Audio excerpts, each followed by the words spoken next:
Pessoal, você percebeu que esse ano aí já começou que foi uma loucura, né?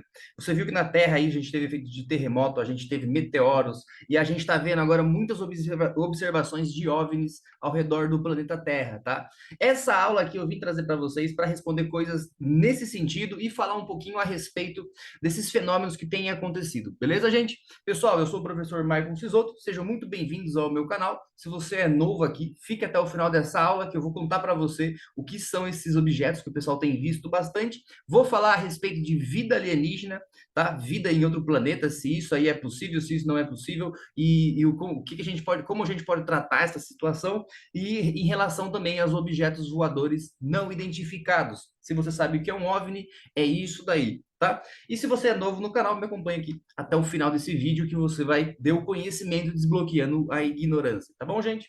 Então, o que aconteceu nesse último mês, né, que não é o último mês, tá? Isso tem acontecido há um tempo já, mas agora aconteceu porque os governos, tanto dos Estados Unidos, quanto da China, quanto do Canadá, e do Uruguai, inclusive, né? Eles viram algumas coisas estranhas por aí, assim como a gente viu no Brasil também um tempo atrás, lá em Porto Alegre, né? Mas vou falar a respeito de cada um deles, tá bom? A respeito do Uruguai e do Brasil, isso já foi identificado, que são rotas de satélites aí artificiais que voam baixo no planeta, tá próximo à superfície, e alguns momentos eles acabam até iluminando o céu à noite, devido à reflexão e devido a alguns efeitos elétricos na atmosfera. Tá bom? Então isso acaba acontecendo mesmo. Os pilotos viram isso há um tempo atrás e depois foi investigado. Agora aconteceu uma coisa diferente, tá? Tem acontecido já no mês de fevereiro. Os Estados Unidos abateu um OVNI, um objeto não identificado, tá bom? Bem semelhante a esse balão meteorológico que eu deixei aqui do ladinho. Eu deixei aqui porque ele é bem semelhante disso e por enquanto era isso que eles estavam sabendo, que ele era uma coisa semelhante a isso, mas não se sabia o que era e o que acontece quando a gente fala sobre isso, especulação. Tá? Então tem muita gente especulando que a gente está tendo aí contato com vida alienígena, a gente está tendo aí contato com seres extraterrenos, e enfim, vamos ver o que aconteceu aí de verdade, tá? Mas os fatos reais que os governos já lançaram para a gente é que no dia 10 de fevereiro, às 3 da tarde, os Estados Unidos abateu no Alasca, tá? Eu coloquei o mapa aqui ao contrário, gente. A gente não tem esse costume de ver o mapa assim, porque para a gente entender essa situação, tá bom? Vou pôr de vermelho aqui. Tá? Então aqui é o Alasca, aqui é o Canadá e os Estados Unidos, tá? Essa região aqui, tá? A Groenlândia tá aqui, friazinha, né? Então a Europa ficaria aqui e a China tá aqui, tá? Vou falar por que falar da China? Porque a China também está envolvida nesse processo. No dia 10 de fevereiro, então, nos Estados Unidos, no Alasca, eles abateram um OVNI. Um OVNI e não sabem bem o que é esse OVNI. Ele é também um pouco maior do que de um carro, né? E nesse momento também foi divulgado que no dia 2 de fevereiro foi abatido também um OVNI com 3 vezes o tamanho de um ônibus, uma coisa que é muito absurda para os objetos voadores que a gente não sabe o que é, né? 3 vezes o tamanho de um ônibus é uma coisa grande, se você imaginar aí. Tá, mas eles foram abatidos por caças americanos, então eles abateram ali. Mas o problema foi que no dia 11 de fevereiro, no Canadá, eles viram de novo um objeto, tá bom? E também sentiram uma anomalia ali nos sinais, eles foram atrás do negócio e não encontraram nada, mas o objeto teve também esse objeto lá no Canadá e também foi abatido pelos caça americanos, tá? Mas o que que aconteceu aqui? Todo mundo começou a desconfiar, né? Falou, poxa, agora a China também aí propôs convocar muito deles, das pessoas aí para o exército chinês. O pessoal achou meio estranho, falou, pô, deve ser uma coisa assim. Porém, a China também falou que abateu um objeto não identificado. Então, foi relatado aí que eles isolaram numa região ali próximo de um lago, próximo do litoral chinês, tá? Inclusive, a China também, se você olhar o mapa, a China fica por aqui. Então, não é uma coisa complicada da gente entender, né? Toda essa região ali, ó, por causa que a gente esquece muito que a Rússia e o Alasca e esse hemisfério ali é conectado nessa parte do norte do hemisfério, né? É conectado pelo fato da gente enxergar sempre pela Europa, tá bom? Então, o que aconteceu? Aconteceu que muitas pessoas começaram a questionar esse ponto. Pô, a gente está tendo contato, né? Se a gente está tendo contato, de onde veio essa forma esquisita, esse objeto não identificado? Lembrando que um objeto não identificado não necessariamente seja alguma coisa fora do planeta, tá? Mas existe a possibilidade de ser e a resposta é que existe e os cientistas, os físicos, os matemáticos e os filósofos pensaram muito nisso na época de 1900, tá? Nessa nesses 100 anos, ali, na verdade, não foi nisso, né? A gente já pensa nisso desde a época, desde antes, quando a gente começou a vislumbrar as estrelas e pensar nisso, mas nesse momento eles começaram a propor teorias, eles propunham o que a gente chama de paradoxo, tá? Então, um dos caras que propôs um paradoxo é o Enrico Fermi. O Fermi, ele é um físico italiano, tá bom, gente? Tá aí, ó, a descrição das coisas que ele fez, e ele foi um dos caras que propôs essa pergunta, mas ele propôs uma resposta para isso, né? Então, aonde está essa vida alienígena? Será que são eles que chegaram agora aqui? Tá? Então, ele propôs essa resposta devido aos cálculos de probabilidade, tá bom? Então, se a vida ela é bem pequena e é muito impossível de ter, mas ainda assim a gente tem muita coisa no mundo, né? A gente tem muita coisa no universo, a gente tem muita coisa nas galáxias aí, então pode ser que a vida aconteça por lá também, tá bom? E a ideia dele então era aonde estão todos os extraterrestres? Embora a Via Láctea tenha bilhões de estrelas como planetas similares à Terra, a probabilidade de vida existir em outros planetas é alta. Não há evidência de vida extraterrestre inteligente, não há evidência e a gente sabe disso, né? Por enquanto, desde 1985, a gente busca sinal disso, tá? É o SET, se vocês quiserem pesquisar depois aí, o SET se escreve assim. Ele é uma pesquisa, ele é o pessoal que faz pesquisa em relação aos sinais que a gente manda para o espaço e que a gente recebe do espaço, tá bom? E o Fermi, então, ele propôs isso, falou, pô, mas a gente não recebe sinal, mas ainda deveria existir essa vida, porque é muito grande, é muito lugar, é muita estrela parecida com o Sol, né? Tá? Então, por que que a gente não está sendo visitado? Ou será que eles visitaram a gente agora, em 2023, né? Tá bom? O paradoxo, então, ele trata das grandes distâncias, né? Da grande probabilidade ou da pequena probabilidade de existir vida, tá? E o fato de que jamais detectamos essa vida fora da Terra. Então, é isso que ele fica girando em torno, tá bom? E como que é feito essa ideia, então? As possíveis soluções para o paradoxo que o Fermi propôs. Qual que é o paradoxo? Tá? Se a nossa galáxia, tá? Ela tem um raio, vamos fazer aqui um círculo, ela tem um raio de 100 mil, ficou bem feio esse círculo aqui, né? Vamos fazer só o círculo, tá? Ele tem um raio de 100 mil anos-luz, ou seja, se existe, olha só, uma civilização capaz de andar 1% da velocidade da luz, existe uma chance da gente ter sido visitado 1000 vezes desde a formação da nossa galáxia. Como assim? Isso aqui é a região da nossa galáxia aonde possa existir vida. Então, se é capaz, se a velocidade, a gente tem aqui, ó, vai ficar fácil o cálculo assim, ó. São 100 mil anos-luz, tá? Toda essa região. Se eles andam a 1% da velocidade da luz, isso vai dar 1000. Ou seja, a gente já teria sido visitado pelo menos 1000 vezes, né? Considerando que alguém da borda visitasse a gente, isso pelo menos 1000 vezes, se essa civilização tivesse o conhecimento suficiente para criar um mecanismo nesse formato, tá bom? E qual é a possibilidade de alguém criar um mecanismo nesse formato? Ele também discutiu sobre isso, né? Tá? Ele pegou alguns dados, algumas outras informações, tá? Que é chamado de o grande filtro. O que que é esse grande filtro? É o que segura uma civilização para ela não chegar no ponto de conseguir sair do seu planeta. Tá bom? Então, se isso que está acontecendo agora no Brasil, está acontecendo aí no Brasil, está acontecendo aí na América do Norte, está acontecendo aí na China, está acontecendo aí aqui também, né, no Uruguai, se tudo isso daí for um contato de fora, significa que eles venceram o obstáculo de sair do planeta e conseguiram andar pelo menos mais de 1% ou 1% dessa velocidade da luz. Tá bom? E o que são esses obstáculos? O primeiro obstáculo é a própria vida, tá? Para você criar a vida, para você ter a vida inteligente nesse formato, existiu um processo muito grande, tá? Então, para você sair do planeta, tem que ter pelo menos acontecido a vida, tá bom? Tem que ter existido ali um processo a que a gente chama de abiogênese, né? De que do nada algo se organize, se reorganize as moléculas e consigam se reproduzir, tá bom? O mínimo seria alguns passos que eu coloquei aqui, eu não vou falar de todos, mas vocês vão captar a ideia, né?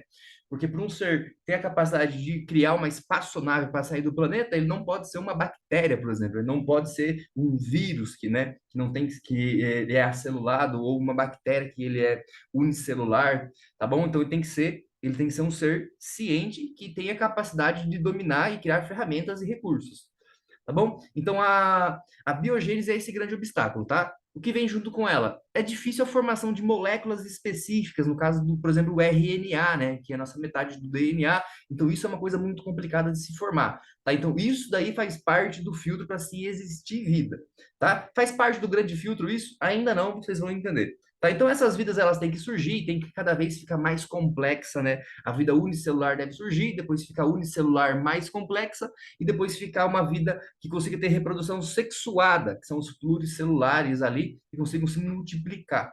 Tá bom? E fazendo isso, a gente consegue até animais mais inteligentes, capazes de carregar e utilizar ferramentas. Isso que é o importante, tá? Porque se alguém conseguiu trazer alguma coisa aqui, foi algum ser inteligente o suficiente para criar uma ferramenta, né? Não foi qualquer ser, qualquer coisa que se criou. Então, uma coisa inteligente o suficiente, tá bom? Então, isso daqui é uma das coisas que me diz o paradoxo de Fermi, tá? Então, ele é explicado pelo fato de que a chance de que uma forma de vida surja no universo é extremamente baixa. Mas se ela existiu, porque tem lugares no universo, né? Dentre as estrelas que a gente observa, pelo menos 20%, pode anotar isso daí, 20% é semelhante ao Sol. Ou seja, se tiver um planeta ao redor ali, né?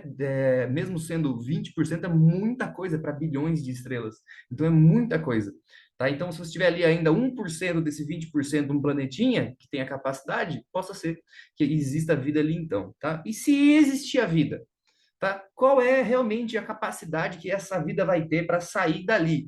E para sair dali, você tem que vencer o que a gente chama de o grande filtro, tá? Para vencer o grande filtro, você tem que entender uma coisa, tá? Esse pessoal aí que está dizendo que essa vida é de outro lugar, é de outro planeta, pode estar muito equivocado por causa do grande filtro. Vamos entender agora o que que é isso daí. O grande filtro, ele não é nada mais do que a capacidade de um planeta de transformar a energia dele em prol da sua evolução, tá? Então, nesse caso aqui, a gente chama de escala de Kardashev.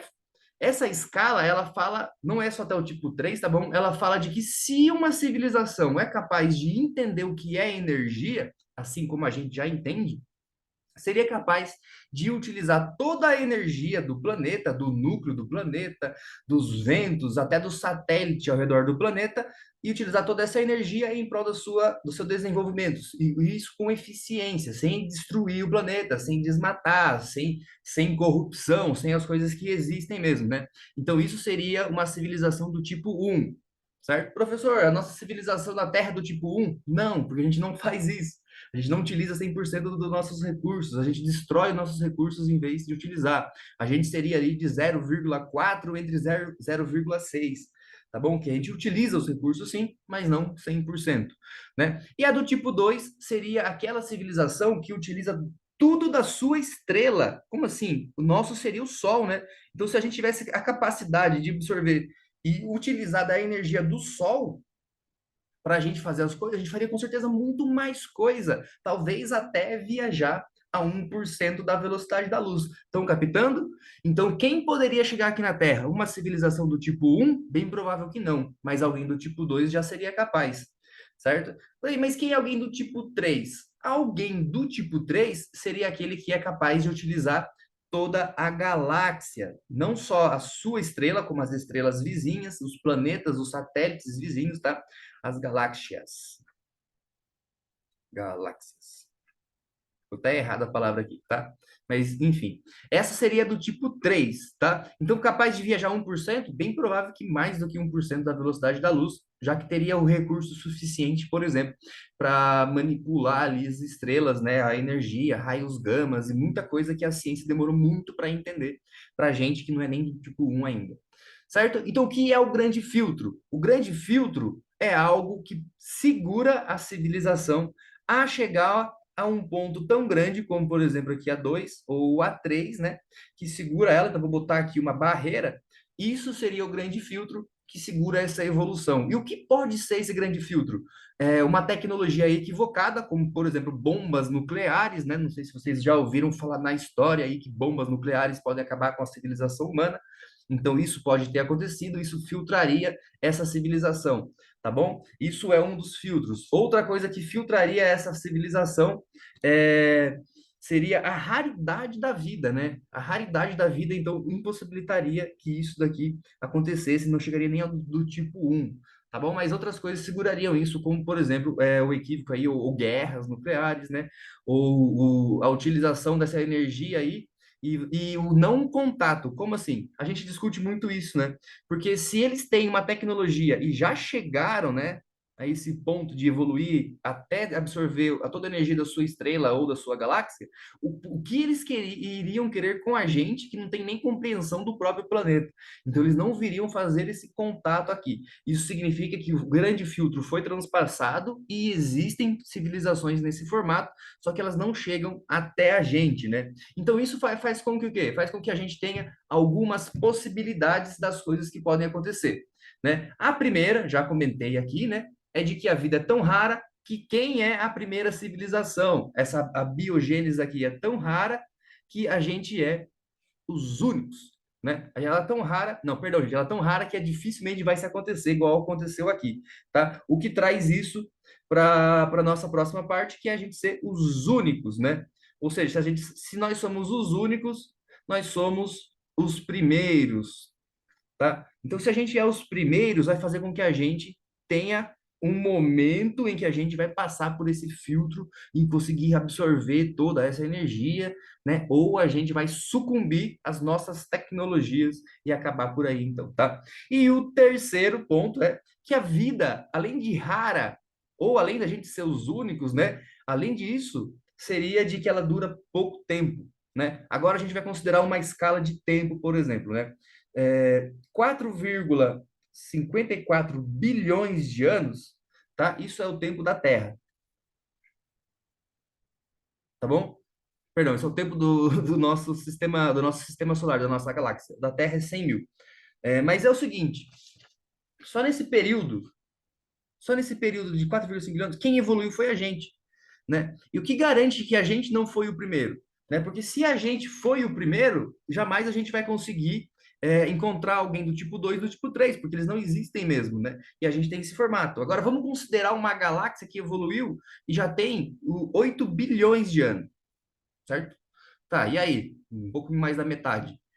Significa que tem muito mais a possibilidade de ter chegado até esse ponto aqui, a não ser de que a gente seja os primeiros. Se a gente é os primeiros, realmente, esse pessoal que estava muito mais tempo não evoluiu, não teve a chance de chegar ali, ou se evoluíram, sucumbiram, né? Que é aquele que fala que a gente é os únicos, né? Ou a vida é tão rara que quem viveu 8 bilhões já se foi, tá? E a gente se criou de novo e daqui a pouco a gente vai também. Quando estiver chegando o sinal de alguém que talvez exista, a gente já vai ter ido também, devido às nossas grandes distâncias, né? Então, o que possibilita a gente ter a chance de chegar nessa conexão de encontrar outros seres é esse tipo de pensamento. E olha que legal, ele é um pensamento astrofísico filosófico, né? Porque a gente não consegue chegar realmente em todas essas ideias aí sem um pensamento fora da física, porque a gente tem que extrapolar. Inclusive o pessoal da ciência que trabalhou muito nisso, né? O Fermi, e os outros cientistas daquela época, eles fizeram muita especulação a respeito de algumas coisas, inclusive trazendo a filosofia de volta para a parte da ciência, que é essencial, né? A filosofia ela é essencial para o nosso conhecimento da humanidade aí. Tá bom, gente? Gente, é o seguinte, agora eu vou contar para vocês o que realmente aconteceu, né? Porque hoje é dia 13 e o pessoal já divulgou o que aconteceu. Eu vou contar para vocês o que aconteceu nos Estados Unidos. Deixa eu passar o meu slide aqui. Aqui. O que aconteceu lá nos Estados Unidos, então, nesse último mês, tá?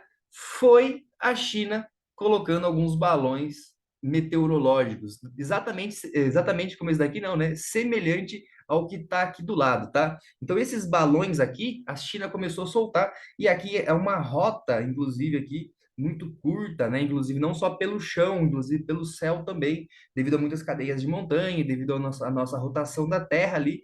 Então, essa região onde apareceram aqui, ó, esses balões, são regiões aonde tem uma rota para isso mesmo, tá? E, inclusive, a China deu uma nota faz alguns minutos aí, tá? Isso daí eu tô na hora do almoço aqui do dia 13, alguns minutos, falando de que os Estados Unidos que estava lançando balões lá na China e por esse fato acabaram colocando balões também na outra região ali, né? E devido a isso, gerou toda essa repercussão aí, né? Tá? Então é uma coisa muito mais política, que é bem mais provável, né? Chegando a ponto da gente especular e gira muito dinheiro em torno disso também, né? Devido a essas especulações, e gira notícia e tudo mais, tá? Do que realmente pegar e falar, viu, não, são balões meteorológicos e a gente só colocou eles ali para tirar informações, a gente colocou eles ali para saber como é que é o clima, a gente tirou informações ali, enfim, tá? Enfim, mas o que acontece é que a gente é mais fácil a gente especular do que a gente medir as possibilidades, né? A probabilidade do que as coisas aconteceram mesmo, tá bom? Pessoal, espero que vocês tenham gostado dessa aula aqui. E se você gostou, vou pedir para você se inscrever aqui nesse canal. Eu estou lutando para chegar nos 1.000 inscritos. E quem sabe você não é o inscrito número 1.000. E depois disso aí, eu vou continuar ajudando você a vencer a ignorância, porque aqui é esse canal, né? Onde o conhecimento vence a ignorância sempre. Pessoal, o professor Michael aqui ficando. Aquele abraço, até a próxima.